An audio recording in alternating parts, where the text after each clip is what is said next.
किसी ने क्या खूब कहा है, अकाल मौत वो मरे जो काम करे चंडाल का, काल भी उसका क्या करे जो भक्त हो महाकाल का।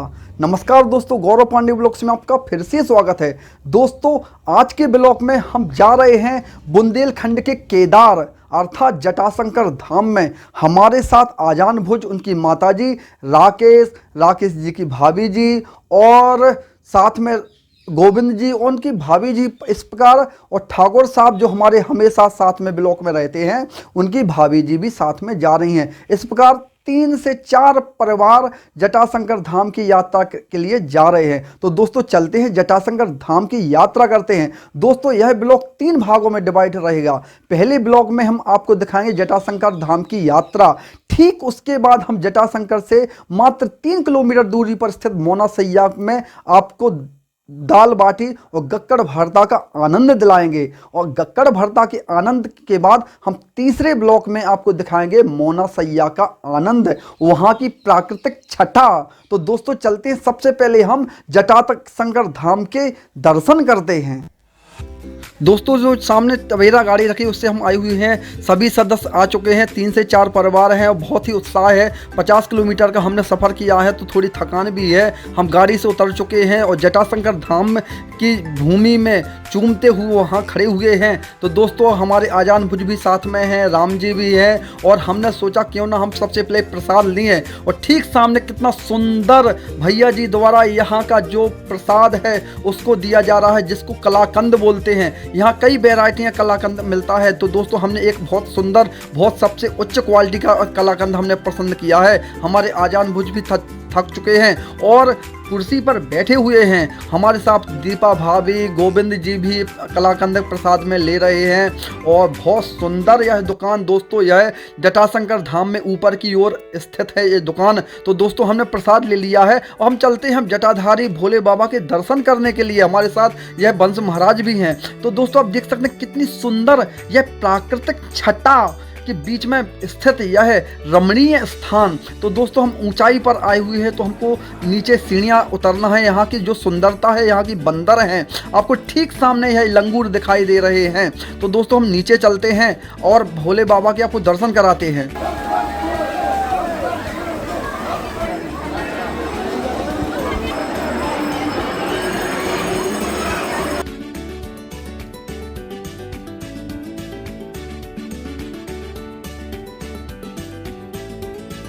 दोस्तों आप यहाँ की सुंदरता देख सकते हैं, ठीक सामने बहुत बड़े पेड़ पर लंगूर विराजमान हैं। और इनके बाद हम देख सकते हैं बहुत सारे लंगूर सामने भी हमको दिखाई दे रहे हैं। अब हम दोस्तों आ चुके हैं और यहाँ पर स्नान करते हैं प्रकृति की गोद में जटाशंकर में। जटाशंकर जो बुंदेलखंड के केदार बोलते हैं। तो दोस्तों हम बिल्कुल कपड़े उतार कर पहुँच चुके हैं नहाने के लिए। ठीक सामने आप देख सकते हैं बीचों बीच हमारे राकेश जी और साइड में हमारे जो ठाकुर साहब हैं वो भी स्नान कर रहे हैं, बनियान पहने हुए हैं। हमने स्नान कर लिया, बिल्कुल टिक टॉप तैयार हो चुके हैं। चश्मा हमारे गोविंद जी लगा चुके हैं बिल्कुल, और ठाकुर साहब कपड़े पहन चुके हैं। अब हम चलते हैं भोले बाबा के दर्शन करने। आप देख सकते हैं हम ऊपर के विशाल आंगन में पहुंच चुके हैं। ये सामने स्टील की बहुत सारी ग्रिल दिखाई दे रही हैं। जब बहुत ज़्यादा भीड़ होती है तो इन्हीं ग्रिल के माध्यम से यहाँ पर भीड़ को मैनेज किया जाता है। हम पहले रास्ते से जा रहे हैं, अंदर जा रहे हैं। देखिए कितना सुंदर यह ग्रिल लगी हुई है। और हम लगभग मंदिर के गर्भगृह के पास में पहुंच चुके हैं। और गर्भगृह के सामने भी एक बड़ा सा कुंड है, यहाँ भी आप देख सकते हैं। और कुंड के सामने एक धूना लगी हुई है। धूना में देख सकते हैं लोग अगरबत्ती जलाते हैं। और दोस्तों यहीं पर लोग नारियल फोड़ते हैं।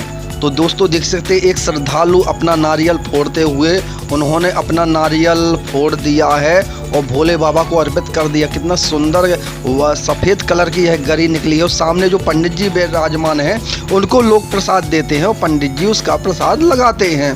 तो दोस्तों आप देखिएगा पंडित जी प्रसाद लगा रहे हैं। और यहाँ का कलाकंद दोस्तों बहुत ही प्रसिद्ध है, जो भगवान को चढ़ाया जाता है।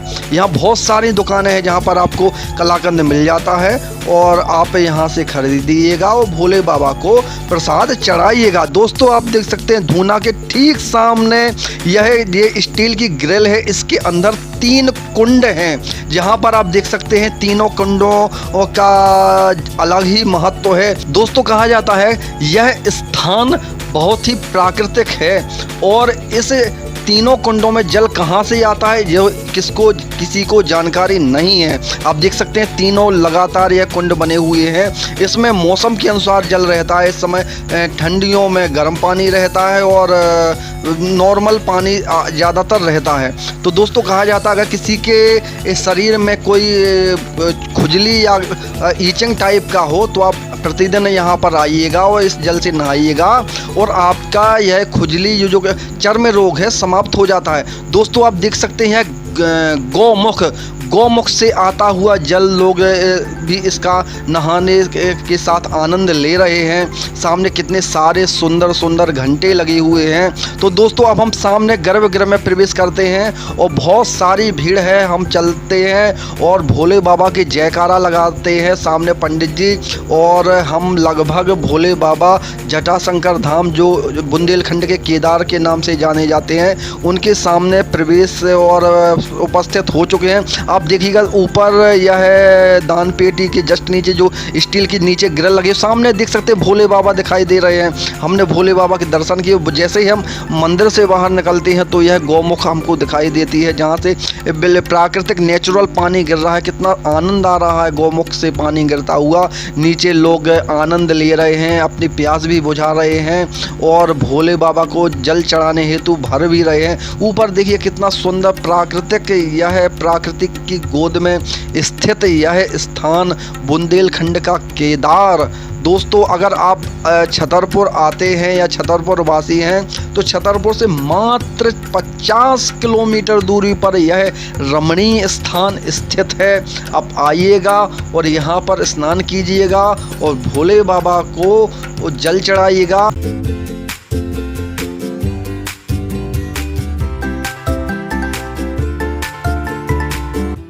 दोस्तों जटाशंकर धाम की यात्रा करने पर आपको आनंद आ गया होगा।